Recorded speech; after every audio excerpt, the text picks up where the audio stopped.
آج کی اس ویڈیو میں میں آپ کو قومیات پر سخت عذاب کی وجہ کے بارے میں بتاؤں گی کہ جب اللہ تعالیٰ اپنے بندوں کو نعمتوں سے نوازتا ہے، شکل و صورت کی نعمت سے نوازتا ہے، مال و دولت کی نعمت سے نوازتا ہے، تو بدلے میں خدا تعالیٰ فقط یہ چاہتا ہے کہ میرا بندہ میرا شکر ادا کرتا رہے، میری عبادت میں مشغول رہے، اور جب اس کا بندہ شکر کرتا ہے تو اللہ تعالیٰ اسے زیادہ سے زیادہ نوازتا ہے۔ لیکن اس کے برعکس جب وہی بندہ متکبر بن جائے اور اسے یہ لگنے لگے کہ اب میرے پاس یہ طاقتیں آ گئی ہیں تو بس اب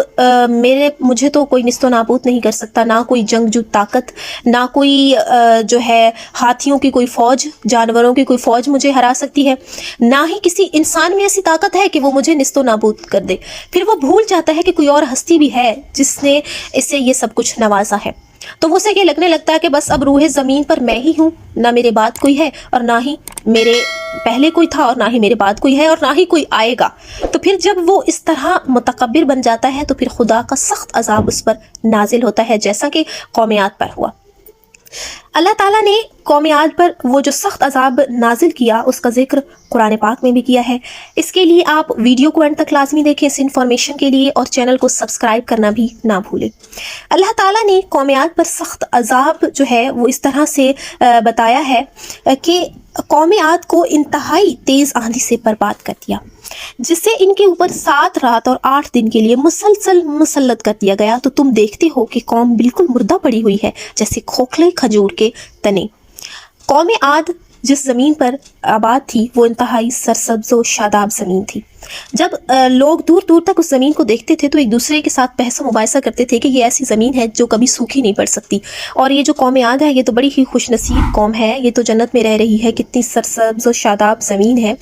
تو یہ جو ہے یہ بڑے مزے میں ہے۔ لیکن جب انہی لوگوں نے حضرت ہود علیہ السلام کی نافرمانی کی، اللہ کی دعوت کو جو ہے اللہ کی دعوت کو نہ مانا، اللہ کی دعوت سے روح گردانی کی، تو اللہ تعالیٰ نے 7 سال تک ان پر باران رحمت نازل نہ فرمائی۔ اس علاقے پر بارش نہ ہوئی جس کی وجہ سے وہ پورا علاقہ جو تھا وہ سوکھ گیا اور قحط کی لپیٹ میں آ گیا۔ تو جو تھا وہ زمین جہاں پہ لوگ آ کر خوشی محسوس کرتے تھے، ایک وقت ایسا بھی آیا کہ اس زمین پر کھڑا نہیں ہوا جا سکتا تھا، وہ اتنی گرم پڑ گئی تھی کہ وہاں پر سانس لینا بھی مشکل ہو گیا تھا، وہ اتنی سوکھی پڑ گئی تھی زمین۔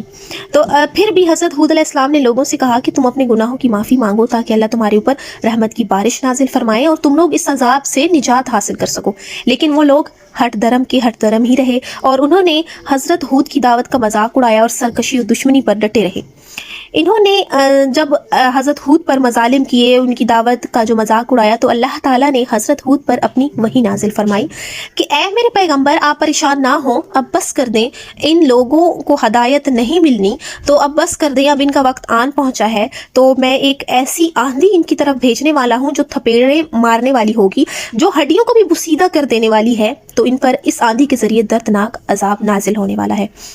اب جب حضرت ہود علیہ السلام پر وحی نازل ہوئی تو اس کے کچھ عرصہ بعد جو تھے آخر وہ وقت آن پہنچا جب گناہوں میں غرق قوم عاد نے آسمان کی جانب دیکھا تو کچھ لوگوں کو بادل نظر آئے۔ اب جب ان لوگوں کو بادل نظر آئے تو وہ اپنے گھروں کے صحن سے باہر نکلے، دیکھا آسمان کی طرف کہ ایک سائڈ سے جو ہے وہ بادل آ رہے ہیں، تو وہ بڑا ہی خوش ہوئے اور گھروں سے باہر نکلنا شروع کر دیا، شور مچانا شروع کر دیا کہ دیکھو بارش برسنے والی ہے، دیکھو بادل آ رہے ہیں، بادل جو ہے یہ بارش والے ہیں، اور بادل جو ہوتے ہیں یہ بارش کی نشانی ہے۔ تو وہ لوگ جو بہت پریشان تھے خشکی سے، قحط سے، تو وہ اپنے گھروں سے باہر نکلے اور اس قدر خوشی ہوئے کہ بس وہ دوڑتے چلے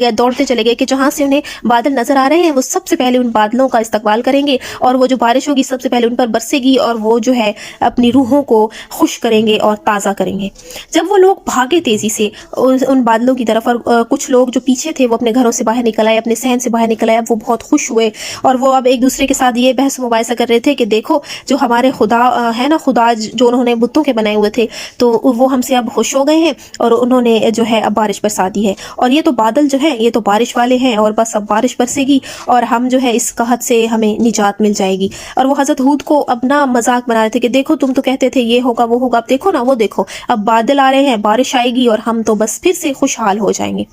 اب وہ لوگ جو دوڑے چلے جا رہے تھے اپنی زمینوں کی طرف، تالابوں کی طرف، بیابانوں کی طرف، گھروں سے باہر نکل آئے تھے،